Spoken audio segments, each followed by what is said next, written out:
pembelajaran itu memuat pemahaman siswa melalui beberapa tahap. Kalau kita lihat dari beberapa tokoh yang menyampaikan, terutama Piase, itu kan membagi beberapa tahapan perkembangan gitu ya. Nah, di sini guru pada pembelajaran masih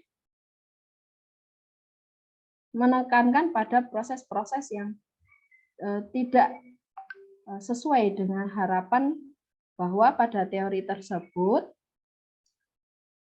masih terdapat miskonsepsi ya, bahwa pandangan guru itu lebih diutamakan gitu kan. Kalau kita cermati lebih dalam lagi bahwa miskonsepsi yang terjadi pada teori kognitif ini, kadang guru tidak melihat bahwa pemahaman siswa terhadap fakta-fakta yang terjadi ini tidak sesuai dengan implementasi yang dilakukan gitu. Atau hal demikian bisa terjadi karena struktur kognitif siswa dalam mengingat, menerima informasi, memecahkan masalah ini berbeda-beda. Nah, ini jarang guru yang memahami hal demikian gitu. Lalu untuk aliran humanistik ini menekankan pada Pak Bayu. Nah, pada aliran humanistik ini menekankan pada isi atau apa yang ada pada peserta didik. Nah, aliran konstruktivisme menekankan pada fakta bahwa pengalaman adalah sumber utama pengetahuan. Nah, ini dari segi word up ya, dari teori-teori belajar yang kita rangkum untuk melihat fokus pada teori masing-masing. Lalu pada implementasi belajar yang kita lihat ya di lapangan, fakta empiriknya banyak interaksi komunikasi yang dilakukan pendidik dianggap gagal membelajarkan anak didiknya. Gagal itu dikategorikan gagal itu karena ada faktor-faktor tertentu yang menjadi sebuah kendala ya. Entah itu dari guru, entah itu dari siswa, dari bahan ajar, ataupun dari sebuah konteks tertentu gitu. Kinerja perilaku dan manajemen pendidikan ditentukan oleh hasil ujian murid, maka proses belajar pun dikendalikan oleh guru. Nah, ini masalah yang terjadi selain dari bagaimana komunikasi guru dan peserta didik, hal yang biasa terjadi adalah ujian murid ini menjadi sebuah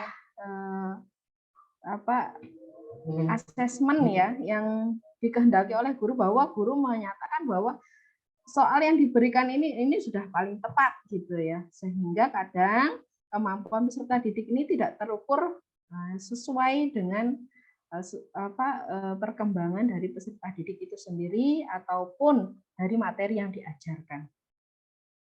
Belajar menjadi milik guru, bahkan ironisnya guru hanya pamer ilmu pengetahuan depan peserta didik sehingga menjadi guru yang ditakuti dan disegani. Tidak untuk dikritik di dalam kelas karena akan berakibat pada nilai. Nah, ini biasanya guru-guru yang otoriter, guru-guru yang arogan ya, tidak menjalin komunikasi yang baik pada peserta didik, merasa bahwa kelas itu hanya milik guru gitu ya, sehingga penguasaan pada materi siswa itu kesannya terpaksa karena takut oleh gurunya yang galak gitu ya. Terus karena tidak dilibatkan murid tidak mempunyai rasa memiliki terhadap proses belajar. Nah, ini kalau kita tinjau lagi, ini seperti pembelajaran klasik ya. Ya tidak semua belajar klasik itu buruk, namun lebih didikte oleh guru gitu. Guru bukan mengajar murid, tapi mengajar materi peserta didik. Kadang guru hanya berfokus pada materi apa yang disampaikan, ya tidak memperhatikan bahwa peserta didik itu menyesuaikan atau tidak dengan pembelajaran yang disampaikan, atau peserta didik ini nyaman atau tidak dengan proses pembelajaran yang dilakukan. Nah, sehingga di sini guru itu hanya berfokus bagaimana materi itu materi itu diajarkan, bukan bagaimana cara supaya peserta didik ini mampu menyerap materi yang diberikan gitu. Lalu guru tidak mengenal apalagi memahami kebutuhan dan minat belajar peserta didiknya. Nah, di sini seharusnya yang diterapkan oleh guru ini menyesuaikan dari perkembangan cara berpikir anak ya. Kalau kita lihat pada teori Pease, setiap tahapan perkembangan itu menyesuaikan bagaimana kita juga mengolah pembelajaran ya. Lalu kita menentukan metode yang seperti apa. Kalau dalam peserta didik itu pasif, maka kita harus menentukan metode yang seperti apa. Kalau anak-anak aktif, kita harus menentukan metode yang seperti apa. Jangan kalau kita lihat ya, yang terjadi begini. Ketika anak-anak itu pasif, gurunya yang malah jengkel gitu. Bukan melihat pada introspeksi pada strategi yang digunakan itu tepat atau tidak gitu. Nah, ini masih terjadi teman-teman di lapangan gitu ya. Lalu guru mengajar dengan cara yang memastikan peserta didik tidak mengerjakan ujian dengan benar dan cepat. Nah, yang guru harapkan bagaimana peserta didik itu hanya menyelesaikan soal-soal diberikan dengan cepat atau menjawab pertanyaan-pertanyaan dengan cepat. Kadang kita perlu mengevaluasi bagaimana kita mengemas materi-materi dan bagaimana kita menyusun dalam sebuah kalimat tanya gitu ya. Nah, ini yang sering terjadi juga miskonsepsi anak kadang-kadang mengerjakan tugas itu, oh ternyata pertanyaan itu tidak sesuai dengan jawaban gitu ya. Nah, ini harus dikoreksi kembali. Bagaimana kita harus membuat soal-soal supaya cara pemahaman siswa dalam mengerjakan soal tersebut sesuai dengan yang diharapkan. Nah, ini solusi yang ditawarkan berdasarkan hasil analisa dari kelompok kami. Sebagian besar peserta didik datang ke kelas dengan pengetahuan. Berarti adanya pengetahuan, maka pengetahuan awal ya, maka ketika kita melibatkan peserta didik pada proses pembelajaran, ini peserta didik sudah membangun pengetahuan awal dengan pengetahuan yang baru. Yang kedua, konsep seseorang banyak dibentuk oleh pengalaman. Pengalaman ini akan memberikan sebuah pengetahuan pada peserta didik, sehingga materi yang disampaikan ini kesannya tidak hanya sekedar teoritis gitu ya, tapi dilibatkan langsung pada konten-konten yang kontekstual gitu.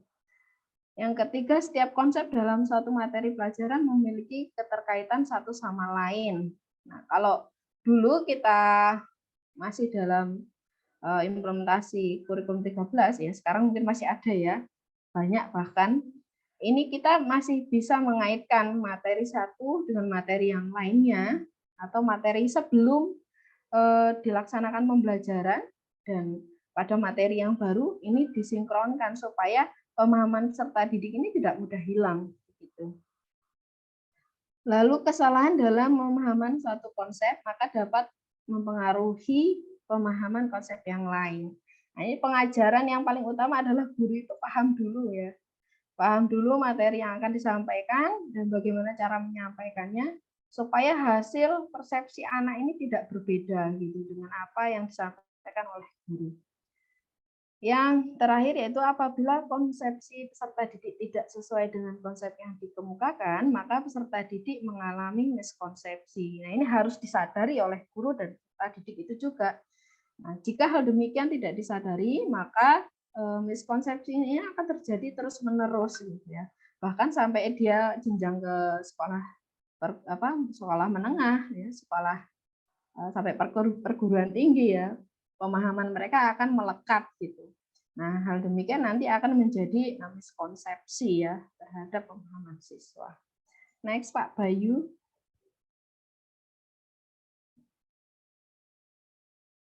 Pak Bayu.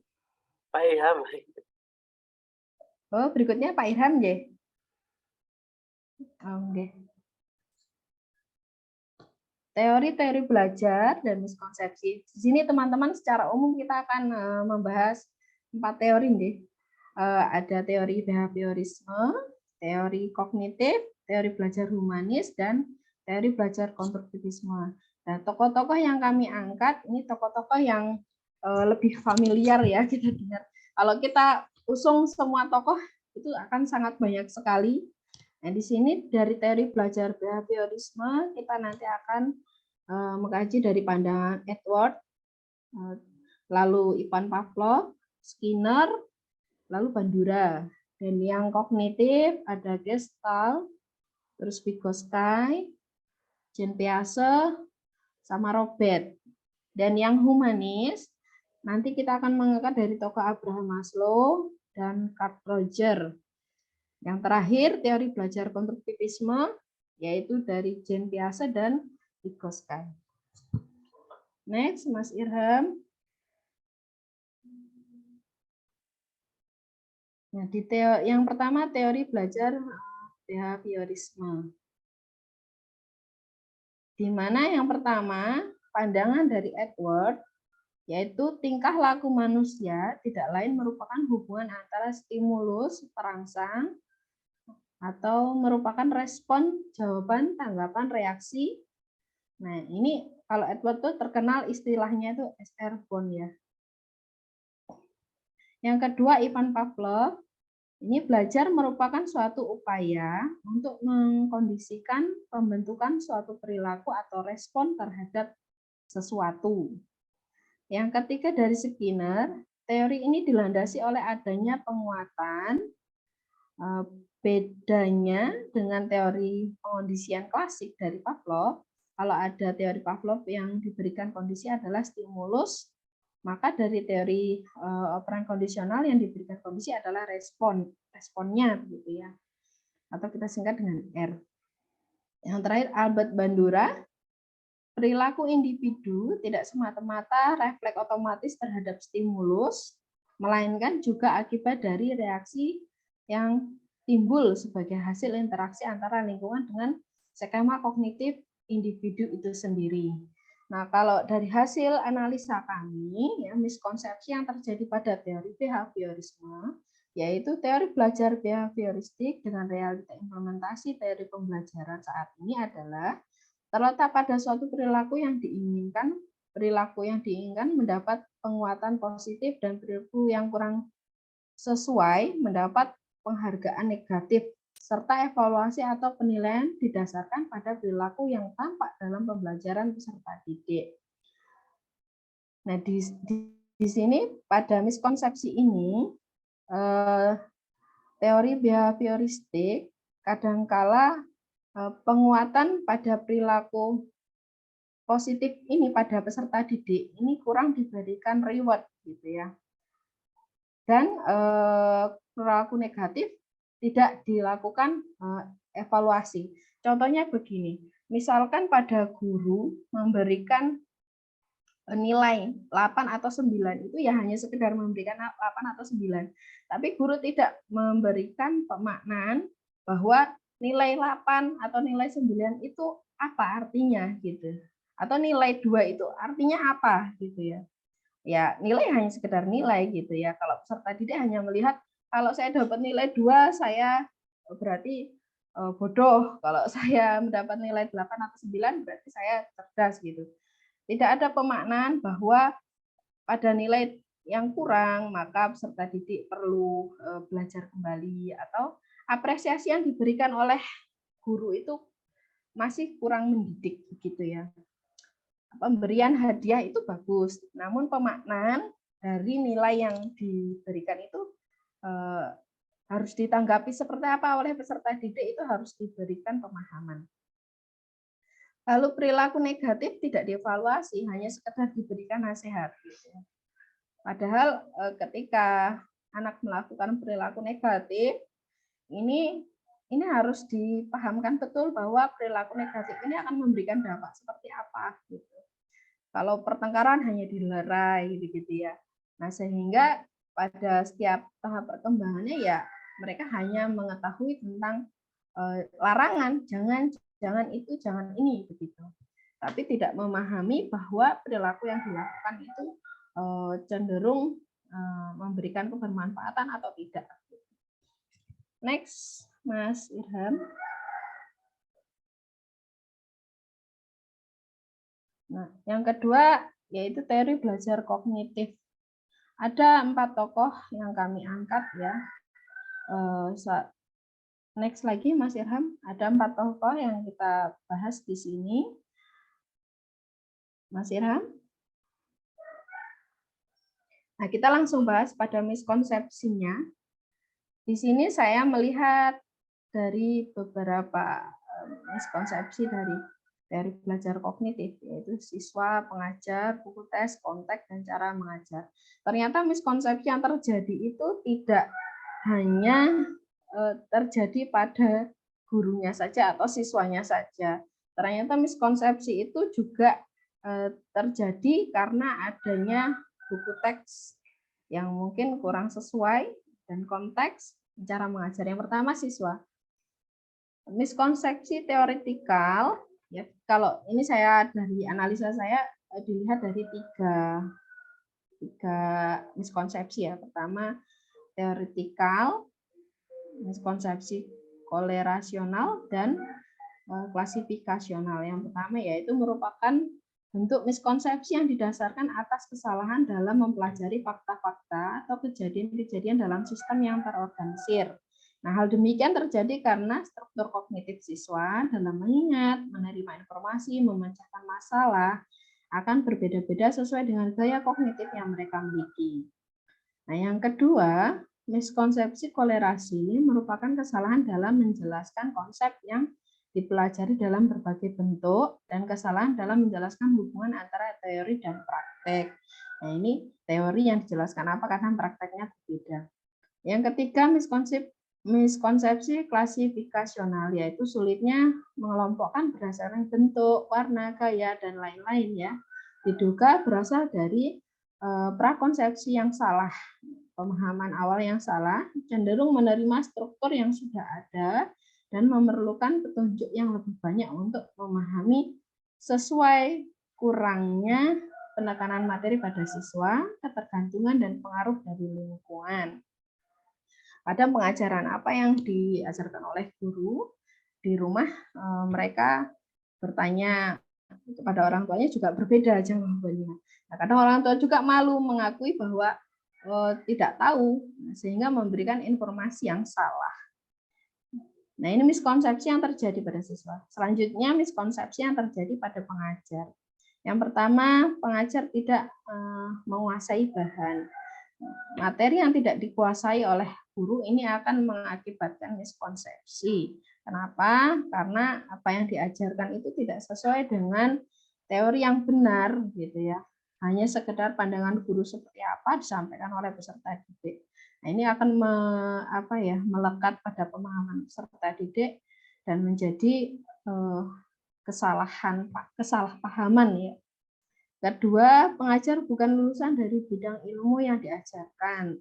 Nah, bisa jadi guru di SD itu lulusan ekonomi, lalu ada yang lulusan olahraga tapi dipaksa untuk mengajar materi tematik misalkan. Nah, itu banyak terjadi kalau di daerah-daerah terpelosok ya, karena gurunya kurang maka ngerekrutnya sembarangan. Yang ketiga, siswa mengungkapkan gagasan atau ide. Persoalan utama adalah semua sumber di atas dianggap dapat dipercaya dan peserta didik menerima semua yang diajarkan. Kalau peserta didik itu kan untuk kemampuan menyaring mungkin belum optimal ya, sehingga ya semua yang dikatakan guru pokoknya benar gitu. Yang ketiga, miskonsepsi terjadi pada buku teks. Nah, penjelasan keliru, salah tulis, tingkat penulisan buku terlalu tinggi bagi siswa, tidak tahu membaca buku teks, buku fiksi dan kartun sains sering salah konsep karena alasan menariknya yang diutamakan. Ya, penulis buku itu kadang-kadang mikir yang penting bukunya berwarna. Kadang-kadang kalimat yang digagas itu tidak sesuai dengan tahap perkembangan siswa. Saya pernah menemukan buku teks di mana di dalamnya itu ya ini bahasa Indonesia ya, syair-syair yang lebih apa ya, lebih dominan kepada intim gitu ya. Ini kan salah ya. Seharusnya mereka melihat ini kebutuhan untuk siapa gitu. Ketika buku teks itu memberikan sebuah gambaran yang ya kita kan kadang merasa oh buku itu udah benar, belum tentu karena yang menyusun buku itu adalah manusia gitu ya. Kalau kita nggak cermat mengoreksi buku-buku yang akan diberikan kepada peserta didik, maka hal-hal yang tidak diinginkan pun akan terjadi. Pernah saya temukan juga dalam buku teks itu lebih memberikan contoh pada hal-hal yang menurut saya kurang tepat kalau diberikan peserta didik. Contohnya mereka mengilustrasikan perkelahian gitu ya. Nah, itu kan sebenarnya bisa dijelaskan dalam gambar yang lebih apa ya, enak dilihat kalau untuk peserta didik gitu. Nah, bahasa-bahasa yang disajikan juga kadang-kadang kesannya bahasa yang terlalu tinggi gitu ya. Kalau dipahami oleh peserta didik itu kurang cair. Kalau kita sendiri kan kalau mau nyari buku bacaan juga milih-milih gitu ya. Tulisan siapa yang kira-kira nanti enak untuk dipahami. Lalu miskonsepsi yang terjadi berikutnya yaitu pada konteks. Pengalaman siswa, bahasa sehari-hari berbeda, teman diskusi yang salah, keyakinan dan agama, penjelasan orang tua yang keliru, konteks hidup siswa dari TV, radio, film, atau perasaan senang, tidak senang, bebas atau tertekan. Nah, ini juga bisa menjadi hal yang mengakibatkan miskonsepsi pada siswa. Yang terakhir yaitu cara mengajar hanya berisi ceramah dan menulis, tidak mengungkapkan miskonsepsi, tidak mengoreksi PR, model analog yang dipakai kurang tepat, model demonstrasi yang terbatas. Nah, ini kalau saya di masa kecil juga saya pernah mengalami. Guru itu cara mengajarnya hanya menggunakan ceramah terus gitu ya. Kadang saya juga tidak tahu kalau dalam pelajaran IPA itu belum pernah waktu SD itu memegang alat-alat sains yang harusnya dipraktekkan gitu ya. Kalau kita mau belajar tentang mesin uap itu bagaimana bekerja uap itu tuh hanya dijelaskan melalui ceramah. Nah, ini baiknya dijelaskan juga melalui praktik begitu ya. Demikian pemaparan dari saya. Saya kembalikan lagi ke moderator.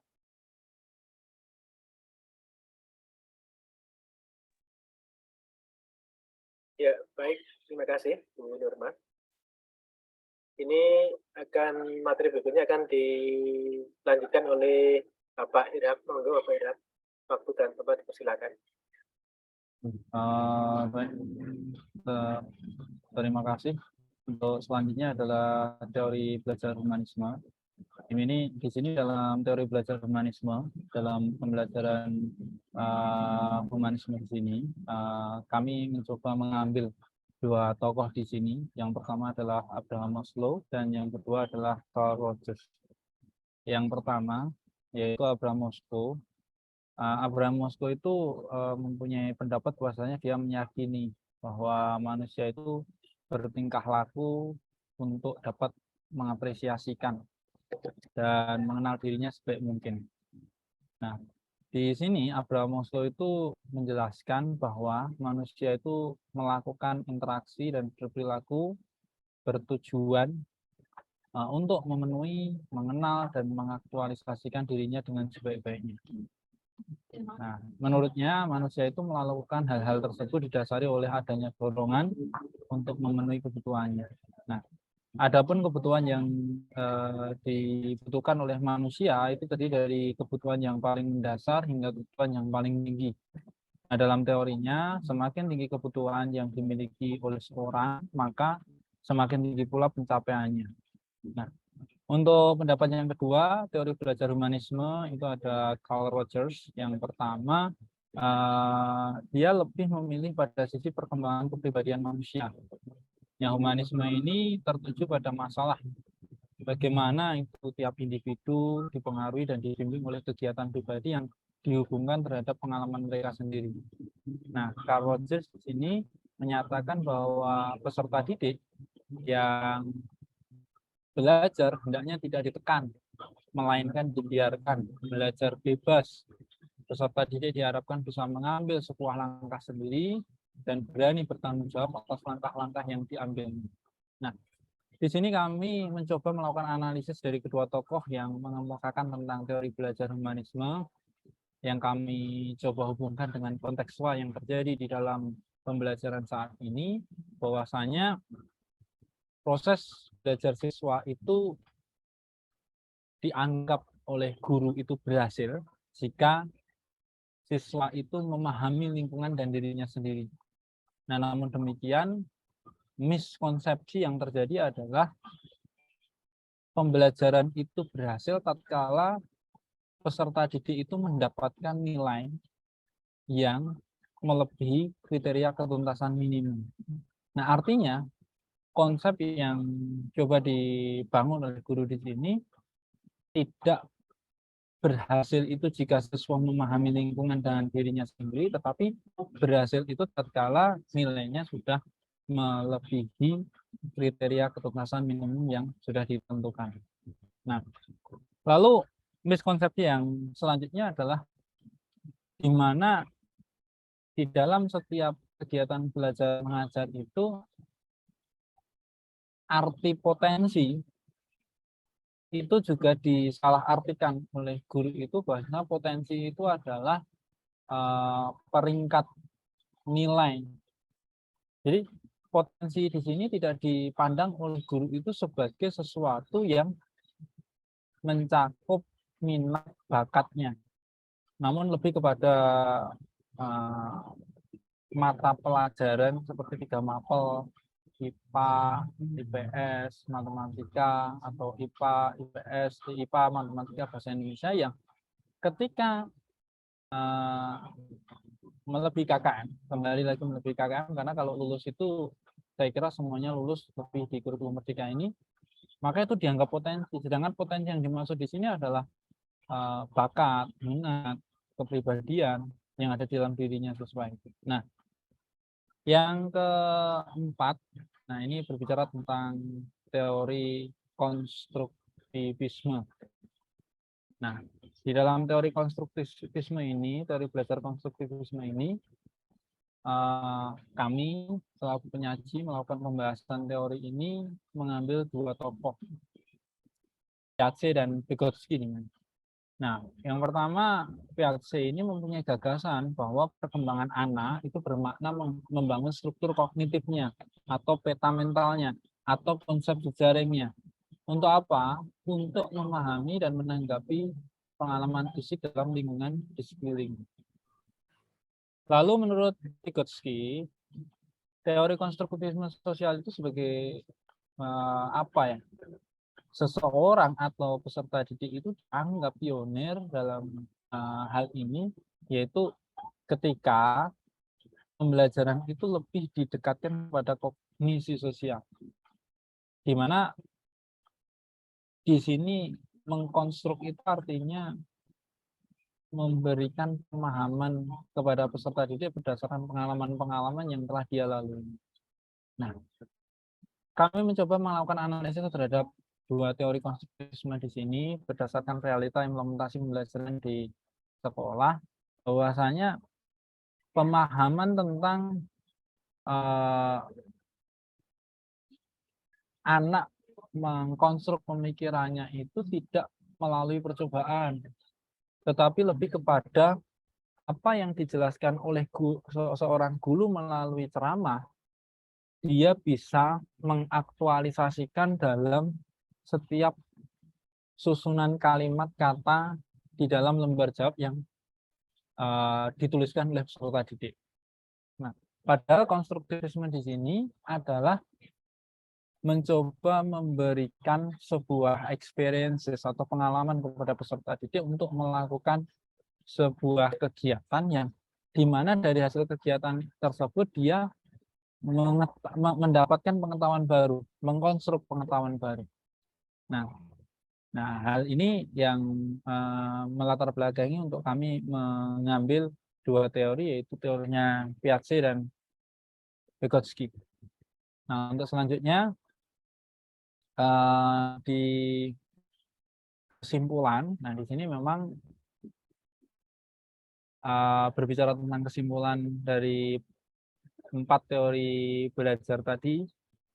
Ada yang pertama dari behaviorisme, yang kedua dari kognitif, yang ketiga dari humanisme, dan yang keempat dari konstruktivisme, yang dimana kesimpulan ini sudah dirangkum oleh rekan kita Pak Bayu. Silakan Pak Bayu untuk menyampaikan kesimpulan dari hasil diskusi dan analisis kita tentang wrap up teori pembelajaran terhadap miskonsepsi yang terjadi di sekitar kita. Silakan Pak Bayu.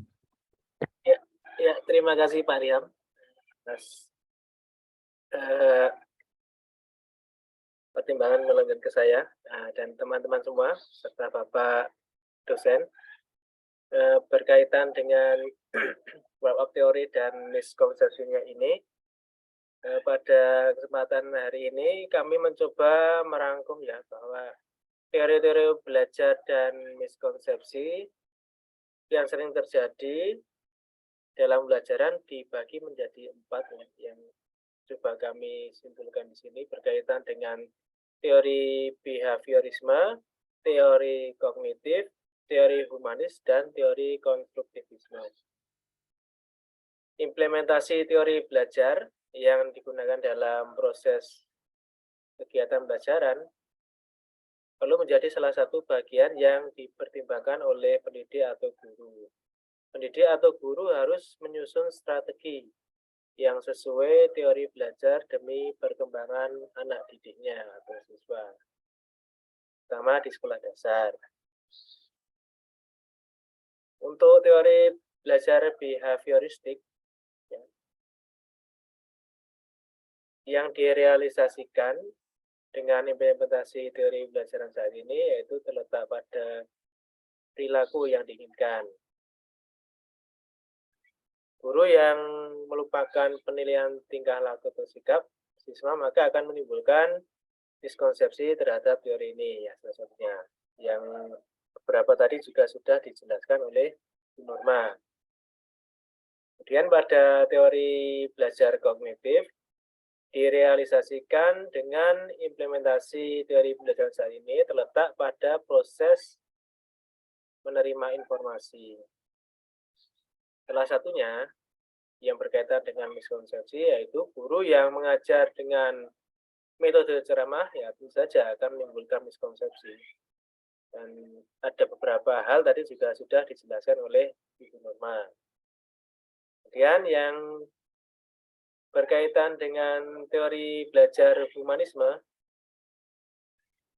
yang direalisasikan dengan implementasi teori pembelajaran saat ini adalah terletak pada proses belajar siswa yang dianggap berhasil jika siswa memahami lingkungan dan dirinya sendiri. Guru yang mengajar sesuai kehendak sendiri tanpa mempertimbangkan bahwa belajar itu harus dipusatkan pada siswa, maka akan menimbulkan miskonsepsi terhadap teori ini. Beberapa hal yang lainnya juga sudah dijelaskan oleh Bapak Ilham, terutama yang berkaitan tadi dengan nilai yang di atas KKM. Kemudian dilanjut pada teori belajar konstruktivisme yang direalisasikan dengan implementasi teori belajar pada saat ini terletak pada siswa yang harus bisa mengkonstruksikan materi pengetahuan di benak mereka sendiri. Guru yang mengajar dengan materi kepada siswa dan siswa tidak bisa mengkonstruksinya dalam pikiran siswa, maka akan menimbulkan miskonsepsi terhadap teori ini. Tadi juga sudah dijelaskan dari Bapak Ilham terkait dengan konstruk pikiran yang masih bersifat abstrak itu akan menimbulkan miskonsepsi. Ya, demikian presentasi yang dapat kami sampaikan pada siang hari ini. Sesi berikutnya adalah tanya jawab atau diskusi dari teman-teman. Sebelum nanti juga akan diadakan sesi kegiatan dari Bapak dosen. Oh ya, itu Pak Abdul sudah resen, monggo kalau ada yang mau ditanyakan Pak Abdul, waktu dan ruang Zoom dipersilakan. Terima kasih Pak Bayu, Pak Ilham, Ibu Norma, yang saya hormati Pak Dr. Suharjo MSc dan teman-teman, sehat selalu hari ini. Terima kasih atas kesempatan yang diberikan. Ini karena sudah wrap up, jadi merangkum ya semua itu. Jadi kalau di bandara istilah wrap itu mengikat tas itu. Iya. Jadi karena banyak teori sudah, ada teori ekologi, Ben Frank benar, siapa semua itu psikologi, mohon maaf, kognitif, kemudian behaviorisme dan seterusnya. Menarik memang Pak, yang saya menemukan ini adalah teori kognitif sama konstruktivis nih. Ini tokohnya sama nih. Teori kognitif itu Jean Piaget sama Vygotsky di situ. Ya, kalau Jean Piaget kan mengklasifikasikan berdasarkan umur itu, ada klasifikasi umur. Kalau Vygotsky nampaknya tidak seperti itu, tapi ada scaffolding di situ diberikan. Jadi, tapi sama-sama teori kognitif. Cuma di teori konstruktivis, tokohnya juga adalah Jean Piaget sama Vygotsky. Seperti itu. Yang notabene di mana konstruktivis itu seperti yang kita pahami bahwa kita punya asumsi siswa itu punya pemahaman sendiri, kemudian diolah sedemikian rupa dan akan dikonstruk dengan bantuan guru seperti itu. Nah, itu di mana sih sebenarnya Pak benang merahnya lah mungkin ya. Kok dua tokoh ini bisa ada di dua aliran itu, satu kognitif, satu konstruktivis seperti itu. Ataukah di konstruktivis ada juga aliran behaviorisme, bisa tokoh aliran behaviorisme bisa juga masuk di konstruktivis? Ya bisa saja kalau ada ya, tapi rasa-rasanya tidak ada seperti itu. Itu Pak Irham, Pak Bayu. Kok bisa ya dua tokoh itu ada di dua teori itu? Terima kasih. Assalamualaikum warahmatullahi wabarakatuh. Ya, waalaikumsalam warahmatullahi wabarakatuh. Sementara kami tampung dulu, apakah ada pertanyaan, tanggapan, saran, atau kritik yang lainnya dari teman-teman? Langsung ada. Ya, monggo Bu Asih, waktu dan ruang Zoom dipersilakan. Baik, terima kasih Pak Bayu. Suara saya terdengar? Iya sekali, Bu. Jernih sekali suaranya Ibu Asih, sangat terdengar jernih. Ya, karena saya di perpustakaan jadi agak yang mau saya tanyakan terkait dengan miskonsepsi teori-teori yang sudah dijelaskan tadi ya, baik teori heuristik, kognitif, konduktivis, maupun humanistik.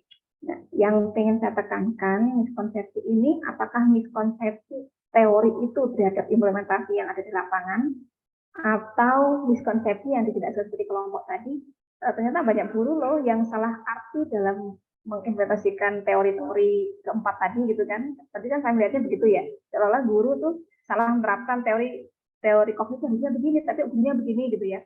Atau misalkan begini, di teori kognitif itu kan ada misalkan dalam pemrosesan kognitif anak itu melalui asimilasi, equilibrium dan macam-macam, akomodasi dan macam-macam itu kan ya.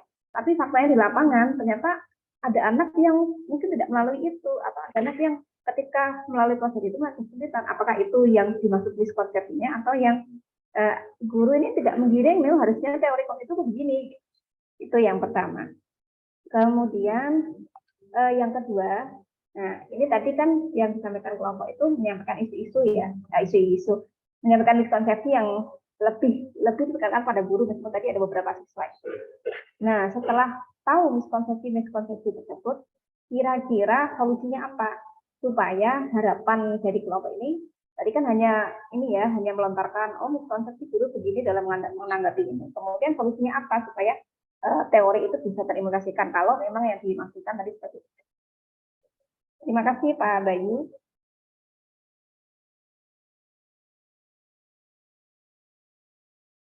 Ya, terima kasih Bu atas pertanyaannya. Monggo ada lagi tidak dari teman-teman yang ingin bertanya atau memberikan tanggapan, usul dan saran?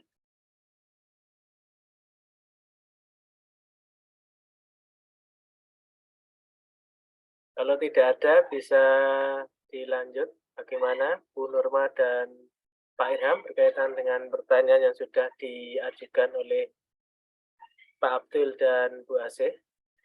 Apakah sudah bisa ditanggapi? Saya mencoba menjawab yang pertanyaan dari Bu Asik, Pak Bayu. Ya, monggo. Kalau tadi saya tidak salah tangkap ya pertanyaan dari Bu Asik, miskonsepsi yang dibahas ini lebih dominan kepada praktik pembelajaran atau pemahaman teorinya itu sendiri gitu ya. Yang pertama, intinya itu. Ya Bu, ya benar Mas. Benar. Betul. Ya, Ya, benar. itu. Terus yang kedua, solusi yang ditawarkan tentang apa? solusi yang ditawarkan, ya Bu.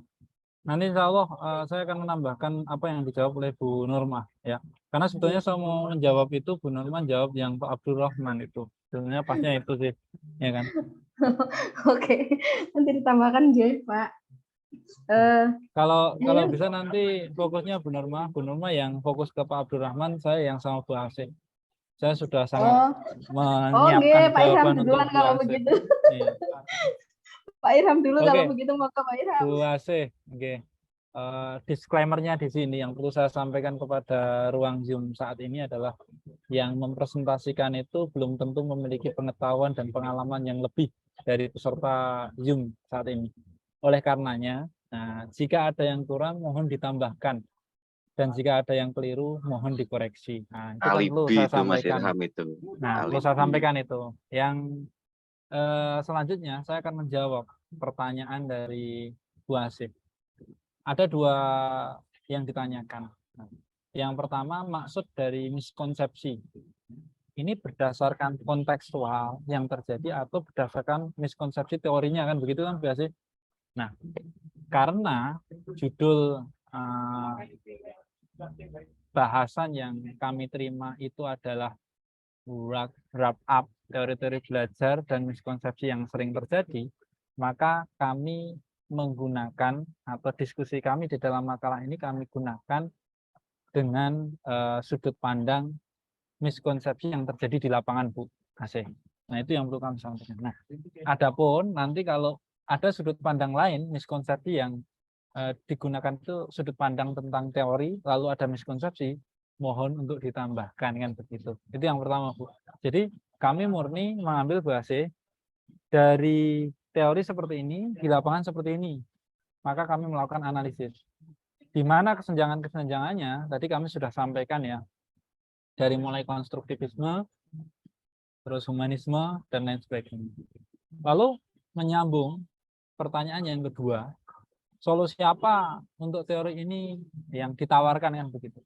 Nah, solusi yang ditawarkan di sini untuk miskonsepsi itu tidak semakin terjadi di lingkungan pendidikan kita, maka perlu kita, kalau di tataran si pemangku kebijakan ya Bu Asih ya, maka peningkatan kualitas SDM itu menjadi salah satu program untuk mengurai miskonsepsi yang selama ini terjadi.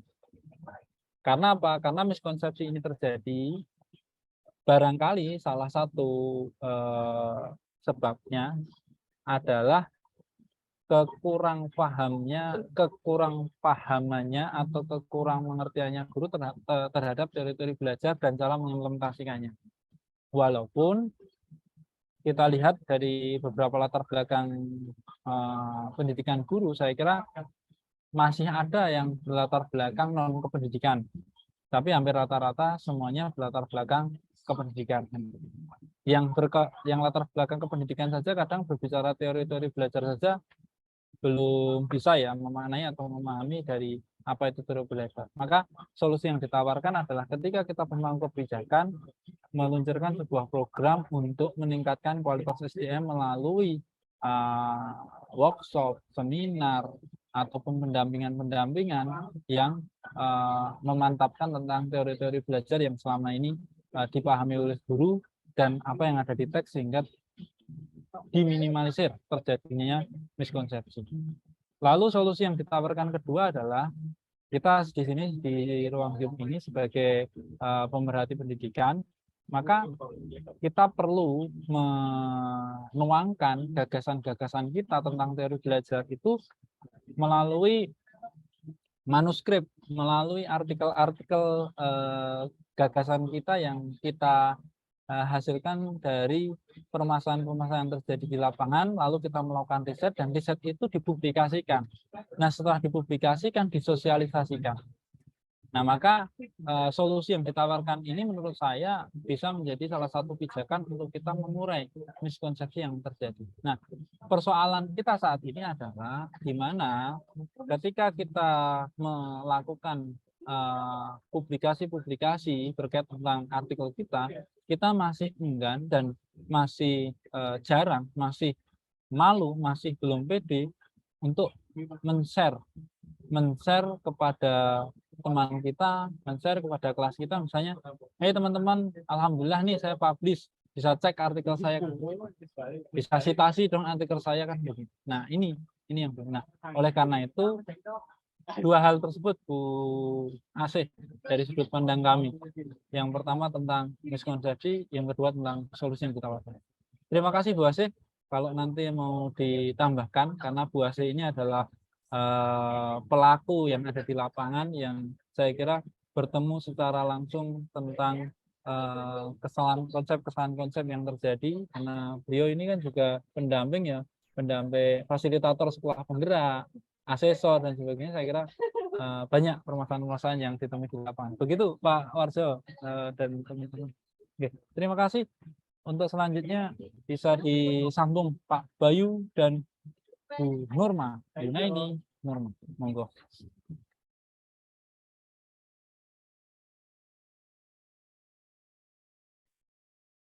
Monggo Bu Nurma tadi ingin menjawab beberapa hal.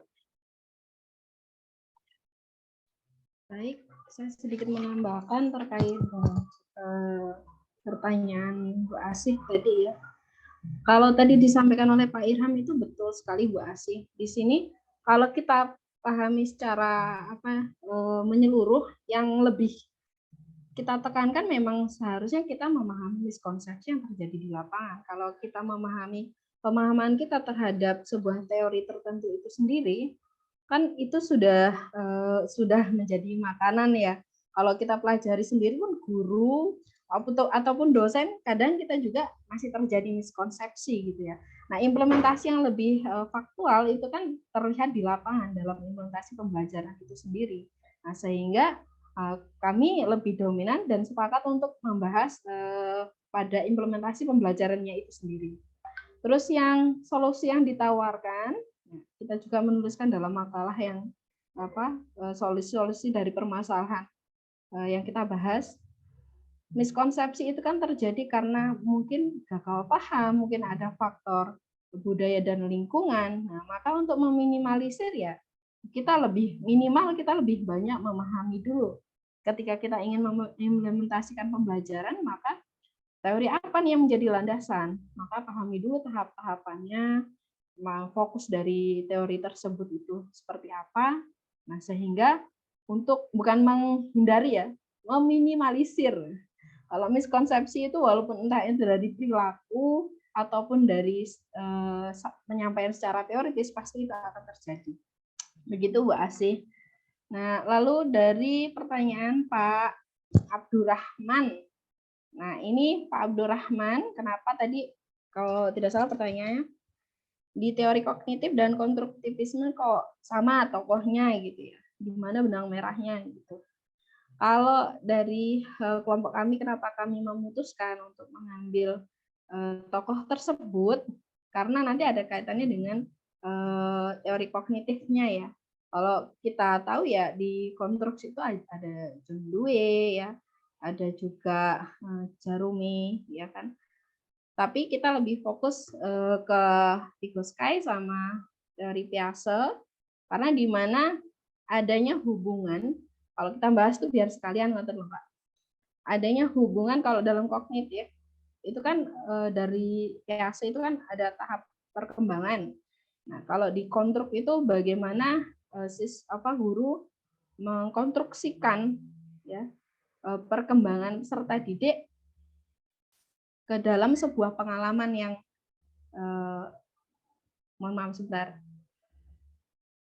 Kalau dalam PAC itu, dalam teori konstruktivisme itu melandaskan gagasan bahwa perkembangan anak itu akan bermakna ya membangun struktur kognitifnya atau peta mentalnya atau konsep jejaring untuk memahami dan menanggapi pengalaman fisik dalam lingkungan sekelilingnya. Jadi di mana pengalaman di sekitarnya itu yang akan mengkonstruksikan pemahaman dari setiap tahap perkembangannya gitu. Jadi siswa itu akan memahami bagaimana lingkungannya itu sesuai dengan tahapan perkembangan itu sendiri. Makanya kita menghubungkan ke situ. Lalu di Vygotsky itu sendiri, kalau dalam teori konstruktivisme, sebagai seorang yang dianggap pionir dalam filosofi konstruktivisme, Vygotsky lebih suka menyatakan teori pembelajaran sebagai pembelajaran kognisi sosial. Nah, pembelajaran kognisi sosial meyakini bahwa kebudayaan merupakan penentu utama bagi pengembangan individu. Nah, dari pengetahuan yang melalui budayanya itu, di sini dikonstruksikan, ya. Nah, sehingga ada kesesuaian gitu loh. Jadi saya mengapa mengambil dari PAC dan Vygotsky itu alasannya seperti itu, supaya nanti ada kesinambungan dari kognitif ke konstruktivisme itu sesuai dengan pandangan satu tokoh gitu, Pak Abdul, itu alasannya ya. Kalau kita kaji secara mendalam ya banyak sekali tokohnya gitu, karena kita biar sekalian gitu. Itu Pak Abdurrahman. Mungkin kalau nanti ada yang perlu ditambahkan oleh Pak Irham atau teman-teman yang lain, monggo. Supaya tidak terjadi miskonsepsi. Karena saya sendiri juga masih mempelajari ya. Dari kemarin itu kita bahas ini miskonsepsi ini yang dimaksud gimana gitu ya. Ataukah kita merangkum semua teori yang ada lalu kita jabarkan per miskonsepsinya. Tapi kan kita melihat dari realita implementasi pembelajaran itu semuanya itu saling berkaitan gitu ya. Kalau kita melihat dari implementasi yang diajarkan oleh guru, dari hasil pembelajaran, dari keputusan guru mengambil sebuah strategi, itu juga saling berkaitan. Jadi kita bingung kalau mau memplotkan satu-satu itu juga agak rancu nanti cara menyampaikannya. Ngaten, Pak Abdul, mudah-mudahan menjawab. Boleh menanggapi, Bu? Ya, monggo Pak, monggo. Ya, terima kasih. Gini, pemahaman saya gini, kalau via Vygotsky itu kan kita kenal biasanya kognitif sosial ya. Iya, ya. Jadi di konstruktivis itu kan ada namanya apa lagi? Asimilasi sama akomodasi ya. Gitu. Ya, jadi ada namanya asimilasi dan akomodasi. Mana? Itu PAC. Ya, enggak, maksud saya yang dikonstruktivis itu ada namanya asimilasi dan akomodasi. Yang saya bahas di IPA kemarin begitu. Dan kalau pengetahuan awal itu cocok dengan pengalaman yang diberikan, itu ada pada tahapan asimilasi. Jadi langsung kepada konsepnya. Tapi kalau tidak, dia perlu ada namanya akomodasi. Saya kira itu cocok dengan Vygotsky karena ada prinsip scaffolding, toh seperti itu. Nah, yang menarik adalah kalau tahapan-tahapan PAC itu kan ada praoperasional, operasional konkret dan seterusnya. Itu kalau kita kaitkan dengan konstruktivis kan di mana sebetulnya itu? Itu yang sebetulnya saya mau cari itu di mana ya? Karena saya melihat bahwa PAC itu titik garis benang merahnya teorinya itu ada di tahapan-tahapan berpikirnya. Tapi di konstruktivis kan tidak berbicara itu sih, terlalu luas saya lihat. Yang ada lebih kepada bagaimana mengkonstruk pengetahuan siswa, tapi tidak bercerita tentang umur seperti itu. Itu dalam pemahaman saya. Ya mungkin teman-teman lain punya ini gambaran juga. Ya, saya lanjutkan ya Pak Abdul ya. Pak. Ya, jadi memang JNPAC dan Vygotsky ini memang bisa masuk di dua teori Pak Abdul, di kognitif dan konstruktivisme.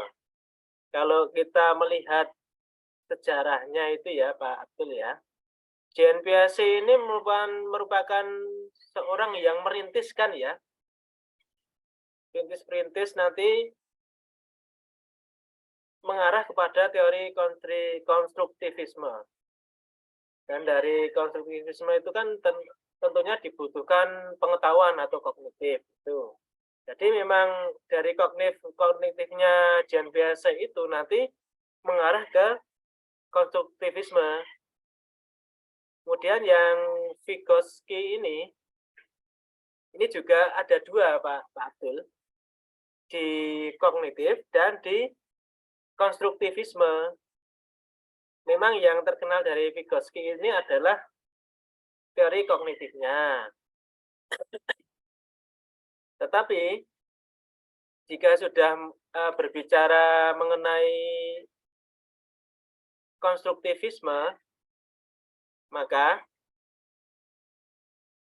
ya hampir sama dengan yang JNPAC tadi, bermula dari kognitifnya Vygotsky, maka kemudian mengembangkan suatu teori konstruktivisme ya, melalui dari serangkaian aktivitas yang bermakna di lingkungan sosial dan budaya, sehingga akan mempengaruhi konstruksi kognisi pada anak. Menurut saya begitu Pak Abdul. Kemudian yang berkaitan dengan miskonsepsi yang ditanyakan Bu Asih tadi, kami memang mengambil pendapat-pendapat miskonsepsi itu dari beberapa jurnal Bu Asih. Jadi kalau dikatakan dari lapangan, mungkin kalau yang jurnalnya itu jurnal bukan gagasan tertulis ya memang bisa, tapi ada sebagian jurnal gagasan tertulis yang menjelaskan berkaitan dengan miskonsepsi ini. Sehingga semoga dapat memberikan gambaran sedikit ya. Di samping keterbatasan maupun kesulitan kami dalam mencari berbagai referensi tadi yang sudah dijelaskan oleh Pak Irham serta kompetensi kami ya dalam mencari sumber-sumber yang mendukung. Semoga dapat memberikan sedikit gambaran informasi keluh kesah kami dalam mengerjakan ini ya, presentasi yang dikaitkan dari wrap up. Wrap up kan banyak. Kemudian miskonsepsi ya. Kalau miskonsepsinya cuma satu teori, saya yakin mudah. Tapi kalau miskonsepsi dari wrap up, wah, itu banyak sekali. Dan itu yang membingungkan kami. Kenapa sampai hari wah itu akhirnya bisa juga. Tapi ya banyak teori ya. Karena wrap up. Tapi kalau satu teori, miskonsepsi, ya saya yakin kami lebih bisa tidak membutuhkan waktu yang lama, tapi karena di wrap up, kemudian dari wrap up ada miskonsepsinya dan itu membutuhkan waktu dan pemikiran yang lebih menurut kami begitu. Ya, kemudian ini dilanjutkan dari Bu Lia, ada yang present. Bu Asih sebentar ya, Bu Lia dulu ya. Monggo Bu Lia. Ya, terima kasih. Mungkin hanya mencoba untuk sharing saja untuk berbagi tadi yang ditanyakan oleh Pak Abdul. Suara saya terdengar nggih? Terdengar jelas sekali Bu. Berikut rintian anak di belakang. Kalau menurut saya mungkin konstruktivismenya ini, kenapa Piaget sama Vygotsky itu kan sama-sama mereka dari aliran yang kognitifnya itu ya. Jadi kalau di konstruk ini kan untuk proses menemukan pengetahuannya itu dari proses belajarnya itu. Jadi pengetahuannya itu butuh waktu dalam proses penemuannya. Nah ini mungkin lebih kepada tahapan dari kognitifnya. Jadi mungkin seperti metakognitifnya ya. Jadi berpikir di atas berpikirnya ya. Seperti saya ingatnya kemarin yang ketika ditanyakan oleh Pak Aan teorinya dari PBL dan PJBL itu, jadi karena konstruktivisme ini pengetahuan itu belum ditemukan, bukan barang jadi, dan ini didapatkannya ketika mereka mencoba untuk memikirkannya dan diharapkannya bisa berpikir kritis di sini. Mungkin itu sedikit menambahkan. Terima kasih. Ya, terima kasih Bu Lia sudah menanggapi dan menambahkan informasi tentang konstruktivisme ya. Bu Lia itu dari psikologi ya, Bu Lia ya? Oke, Pak. Iya, terima kasih. Semoga memberikan gambaran kepada teman-teman berkaitan dengan konstruktivisme bahwa pengetahuan diperoleh dari proses belajar. Ya. Proses belajar, kognitifnya ada juga ya berarti ya Bu Lia ya? Belajarnya. Iya, kognitifnya pasti kan ya, dari kognitifnya kan dari hasil berpikirnya kan ya. Ya, iya terima kasih. Kemudian dilanjutkan Bu Ase yang sudah resen, monggo Bu. Waktu dan ruang Zoom dipersilakan. Baik, terima kasih Pak Bayu. Jadi saya sepakat ya yang tanyakan Pak Abdul tadi bahwa PAC maupun Fidesky itu bagian dari konstruktivisme, karena arti dari konstruk itu kan membangun. Siswa itu membangun pengetahuannya itu berdasarkan pengalaman sendiri, itu yang ada di PAC dengan tadi ada akomodasi, asimilasi gitu ya. Kalau di Fidesky ada yang JPD gitu kan. Nah, tapi mereka kan mengutuk sendiri intinya gitu. Dan ada beberapa tokoh yang lain yang mungkin tidak disebutkan di kelompok ini. Nah, yang saya tanyakan tadi terkait dengan konsepsi tadi ya, Pak Bayu ya. Nah, yang saya tuh yang agak ininya tadi kenapa nggak dimunculkan misalkan kayak PAC itu kan di PAC itu ada tahapan-tahapan, dia tahapan operasional sampai tahapan formal begitu. Nah, itu kan ada usia-usia. Nah, apakah itu juga apakah itu terjadi miskonsepsi dengan realitas sekarang? Itu yang sebenarnya pengen saya ingin dimunculkan di miskonsepsi ini gitu, tentang teori-teori itu gitu. Tidak ada implementasinya aja yang sekarang terjadi, misalkan guru-guru kurang begini sehingga tidak hanya begitu ya, rata-rata kan kita tahu ya kalau hanya menyalahkan guru sih semua teori pasti salah ya, tidak semua guru punya pemahaman yang sama. Seperti yang tadi Pak Ilham gitu ya, banyak guru yang meskipun di dalam perkuliahan PGSD atau dalam PPG yang sudah profesional itu diajarkan teori belajar, tapi implementasinya ya tidak semua guru bisa menerapkan itu dengan sempurna gitu kan. Itu kan poinnya di situ kan, dari miskonsepsi yang terjadi kan. Itu. Nah, kemudian yang kalau kita kaitkan dengan teori-teori itu seperti apa? Dan di artikel-artikel yang sering muncul miskonsepsi itu lebih menitikkan pada misalkan miskonsepsi siswa pada materi bla bla bla jika dipandang dari teori kognitif misalkan gitu. Jika dipandang dari teori, nah itu lebih ke miskonsepsi siswa terhadap sesuatu gitu ya. Tidak hanya gurunya saja. Itu menurut Kompeni gimana?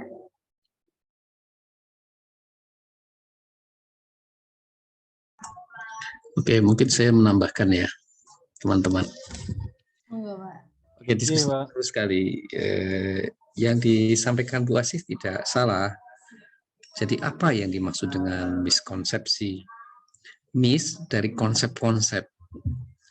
Nah, mungkin itu pegangannya. Apa konsepnya? Lalu ada pemahaman yang yang misleading di situ. Itu satu. Yang kedua, dari konsep pada tataran implementasi. Itu bisa juga masuk dalam ranahnya ya. Nah, jadi teman-teman, teori-teori yang sudah kita pelajari itu yang jelas bukan kitab suci. Dia terbuka untuk kita uji. Pertanyaan Bu Asih seperti, apakah teorinya PAC masih bisa mendeskripsikan fenomena secara tepat sekarang? Apakah teori itu masih bisa memberikan eksplanasi secara tepat sekarang? Apakah teori itu bisa melakukan kontrol terhadap fenomena-fenomena perkembangan kognitif yang ada sekarang. Itu adalah pertanyaan yang saya kira terbuka untuk kita semua untuk mengujinya. Karena teori itu dikembangkan sangat lama, sementara ada perubahan yang sangat fundamental. Sebelum terjadi perkembangan IT yang begitu pesat, saya tidak terlalu memusingkan ya. Saya masih menganggap teori-teori itu masih begitu relevan. Tapi begitu ada perkembangan yang sangat fundamental yang berbasis IT, di mana anak-anak pada usia-usia apa saja itu bisa mengakses apa saja. Kalau dulu anak-anak itu masih bisa dikendalikan, masih dibatasi. Anak-anak yang umumnya dia ada di fase operasional konkret di kelas, jarang guru-guru memberikan sesuatu yang terlalu abstrak. Tetapi bagaimana dengan anak-anak yang masih dalam abstrak, tapi dia juga punya gadget. Yang gadget itu menyajikan banyak hal. Stand up comedy misalnya. Bagaimana stand up comedy bisa nyambung, lalu itu sangat, bahkan kadang sangat abstrak ya, melompat berpikirnya. Saya yang tua saja kadang terlambat tertawanya. Oh, karena terlambat menyimpulkan gitu ya. Tapi beberapa anak bisa menikmati, bisa melihat itu. Nah, oleh karena itu, apakah hal-hal yang tadi dipertanyakan itu masih juga berlaku? Ciri teori masih bisa presisi adalah ketika dia masih bisa mendeskripsikan fenomena dengan tepat. Masih bisa mengeksplanasi terjadinya fenomena itu secara tepat. Yang ketiga, masih punya kemampuan mengontrol, memberikan tindakan-tindakan, apakah itu intervensi ataukah tindakan fasilitasi yang secara konseptual teori itu akan dikonsepkan untuk mencegah sesuatu ataukah mengembangkan sesuatu yang lain. Itu 3 hal. Nah, memang sebelum kita lanjut ke topik-topik menarik berikutnya, kami sengaja menghadirkan topik ini. Bagaimana miskonsepsi itu kita identifikasi. Karena faktanya misalnya, beberapa teman berkesimpulan begini, konstruktivisme dengan berbagai model pembelajarannya lama, nggak produktif, butuh waktu, kadang bahkan juga tidak menarik. Karena yang penting anak-anak itu sangat bangga kalau menguasai banyak. Nah, yang menguasai banyak dan dengan cepat itu, ya berikan soal, berikan kunci jawaban. Berikan soal, latihan-latihan yang banyak. Wow, itu akan banyak terjadi. Tapi ternyata kadang yang lama itu nyantolnya justru lama. Karena apa? Ada proses mengkonstruk sendiri. Hanya kadang kita sebagai orang tua tidak sabar. Contoh misalnya, tidak usah di pembelajaran akademik di kelas. Bapak Ibu punya anak kecil di usia-usia 9 bulan, 10 bulan gitu, sudah bisa duduk sendiri, bisa gitu. Apa yang dilakukan tangannya? Apapun dipegang ya, apapun dipegang. Sedang didulang pun enggak terima, enggak mau. Dia ambil sendoknya, lalu tiru-tiru mamanya. Sendoknya dimasukkan ke bubur yang sudah disiapkan, lalu berusaha dimasukkan ke mulutnya. Apa yang terjadi? Karena koordinasi sarafnya masih belajar, nempel di kuping, digeret ke sini. Lalu buburnya dikasih tangan 5, cepok gitu ya. Senang sekali dia, wah, menemukan sesuatu yang baru. Lalu ditaruh lagi, dimasukkan ke mulut, tapi karena motorik halusnya belum pas, nempel di pipi. Wah, ibunya, ini pekerjaan gue nih, nggak kelar-kelar kalau gini caranya. Udah gini aja, duduk di kursi cantik, lalu kalau perlu diikat, yang penting masuk makanannya cepat masuk tanpa harus baju yang sudah bersih itu belepotan. Udah gini ya, nah enak kan, enak, lagi, yang penting cepet dan hasilnya beres. Apa targetnya? Makanan masuk, bajunya tidak belepotan, dan padahal di dalam belepotan itu ada proses belajar sebetulnya. Ada proses sesuatu tertanam dalam diri individu. Nah, kalau di kelas kita bawa, Bapak Ibu ada pelajaran prakarya. Lalu buat kipas. Untuk SD ini biasanya, dulu, dari zaman dulu. Buat kipas, buat alat dapur, dari tempurung kelapa dan lain-lain. Orang tua di rumah juga melihat anaknya rekoso begitu, nggak terima. Masa anak saya mau dijadikan tukang kipas? Udah gini aja nak, nanti bapak atau ibunya ke pasar, lalu dapatlah kipas yang hasilnya jauh lebih baik. Ini nanti ditumpuk ke sekelas. Nah, gurunya tahu kalau ini produk pasar, tapi gurunya juga berpikir, yang penting ada tugas. Nah, sehingga pada akhir tahun di sekolah numpuk banyak, lalu dijual lagi ke pasar. Di pasar dibeli lagi oleh anak. Nah, tapi itu cerita bukan SD zaman sekarang ya. SD zaman saya dulu ada siwur, ada irus, ada kipas dan lain-lain. Padahal substansi yang akan diberikan di situ adalah bagaimana anak-anak memiliki etos kerja dan memahami nilai kerja. Jadi sebetulnya yang lebih dilihat itu adalah prosesnya. Bagaimana dia harus sacrificing, ya, harus prihatin, membuat sesuatu. Dari situ dia bisa appreciate. Orang bisa membangun apresiasi manakala dia sudah ada dan hadir di dalamnya. Ternyata tidak mudah ya. Saya kalau mengapresiasi kipas yang ada, kalau saya yang buat, ini dibeli 300.000 nggak boleh. Jadi kalau beli di pasar harga 25.000, beli aja. Kalau saya yang buat 300.000 nggak boleh, karena buatnya sangat susah. Nah, itu bagian dari proses tumbuh sebetulnya, yang dia akan mengkonstruk banyak hal sendiri. Oleh karena itu, pembelajaran dengan menggunakan pola-pola eksperimen untuk menjelaskan bahwa daun bernafas, itu kalau dijelaskan, cepat sekali. Tapi bagaimana kalau harus hands on? Anak dipandu satu persatu agar curiosity-nya muncul. Lalu ketika menemukan sesuatu fenomena yang berbeda di pagi harinya,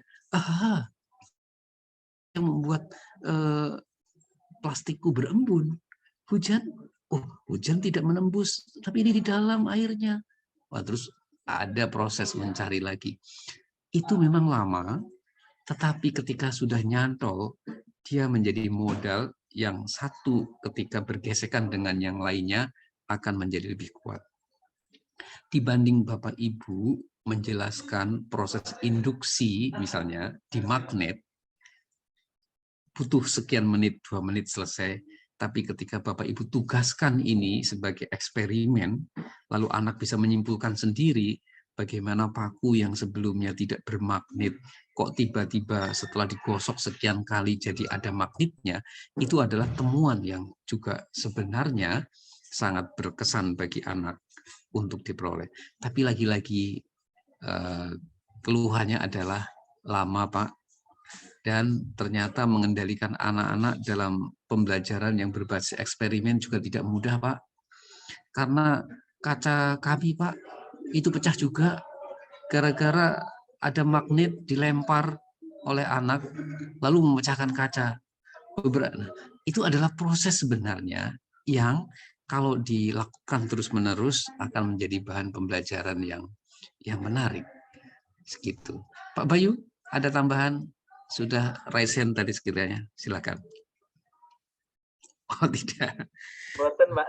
Cuma memberikan tanda jempol, Pak. Bagus sekali. Oke. Jadi begitu. Nah, mengapa Vygotsky, lalu Piaget dikelompokkan pada konstruktivis ini karena di dalam teori-teorinya Piaget meyakini ada sesuatu yang bisa tumbuh. Basisnya dua. Pertama adalah maturation. Jadi individu sebelum mature, sebelum matang, dia juga akan tidak berperforma semaksimal meskipun dia diberi stimulasi. Tetapi maturation saja tanpa stimulasi itu juga tidak akan optimal. Oleh karena itu dua prinsip ini. Satu sisi kita tunggu sesuatu sampai mature, sampai matang.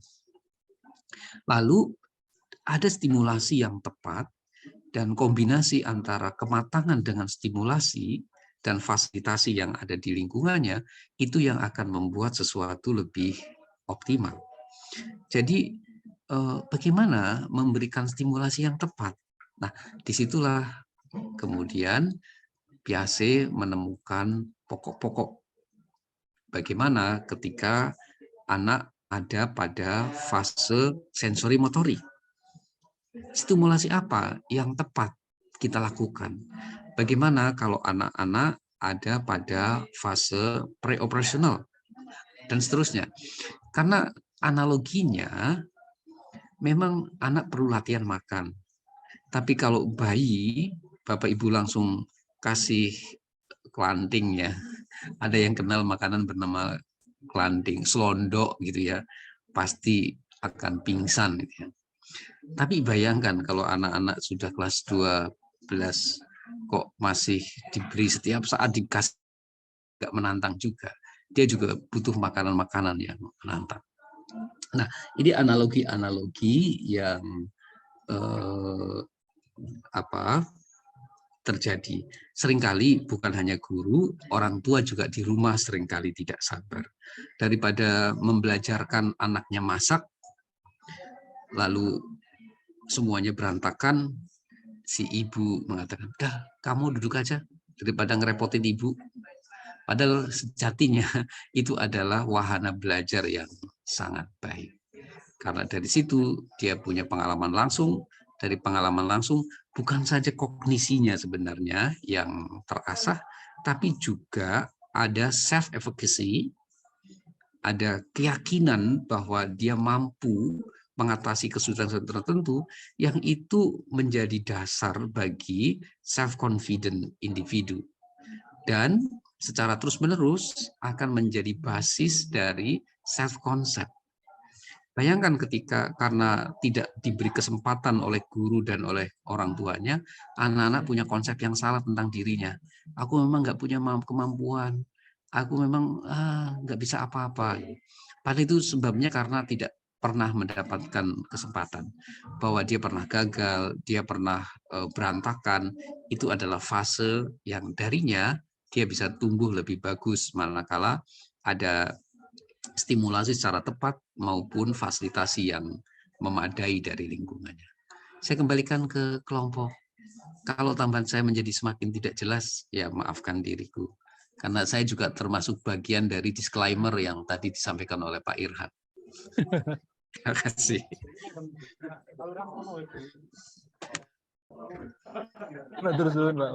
Sama-sama.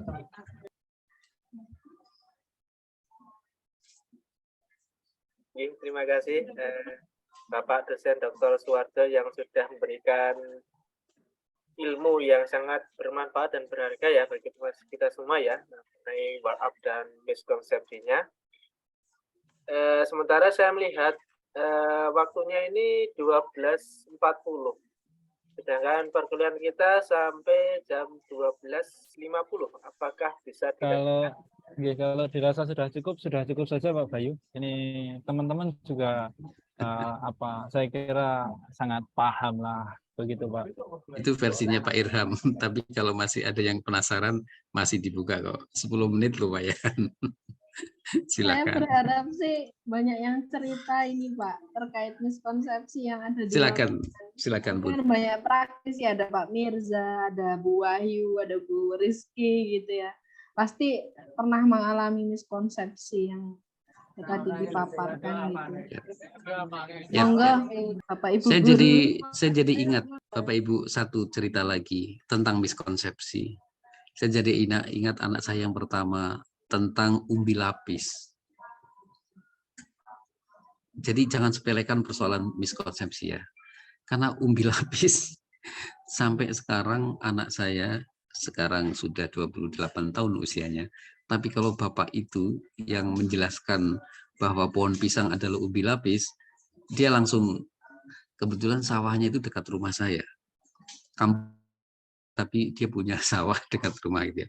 Kalau dia sekarang udah pensiun dari kepala sekolah, tetet lewat itu, anak saya lihat, itu pohon pisang umbi lapis gitu ya. Karena ketika dia kelas 4 SD, guru kelas 4-nya berhalangan hadir, Pak Kepala Sekolah itu masuk ke kelas. Kebetulan topiknya IPA tentang umbi lapis. Nah, dia menjelaskan, kenapa dia begitu? Karena anak saya sampai rumah marah-marah. Enggak mutu, guru apa itu? Pohon pisang kok umbi lapis? Nah, itu marah-marah gitu. Saya tanya, ada apa Tole? Cerita. Masuk Pak? Cerita kalau gurunya tidak masuk, lalu dimasuki oleh kepala sekolah. Meneruskan umbi lapis. Contoh umbi lapis adalah pohon pisang. Ya.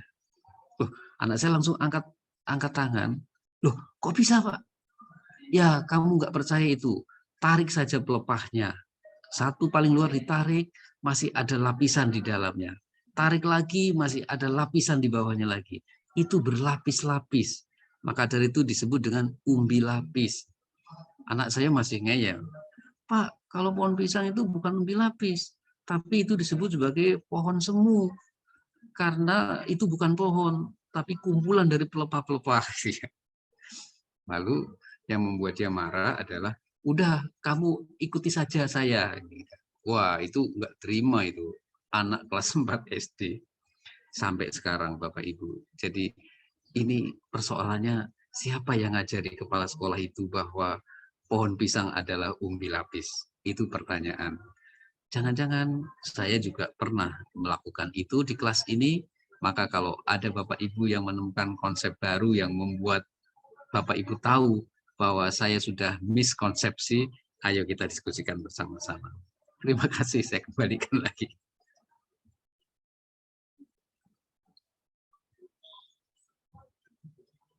Ya, terima kasih Bapak dosen, Bapak Dr. Suwarso sudah memberikan penjelasan lagi. Ternyata memang nanti sebagai guru itu memang harus memberikan konsep yang jujur, benar, adil, dan makmur ya, untuk yang bisa dipahami oleh anak SD.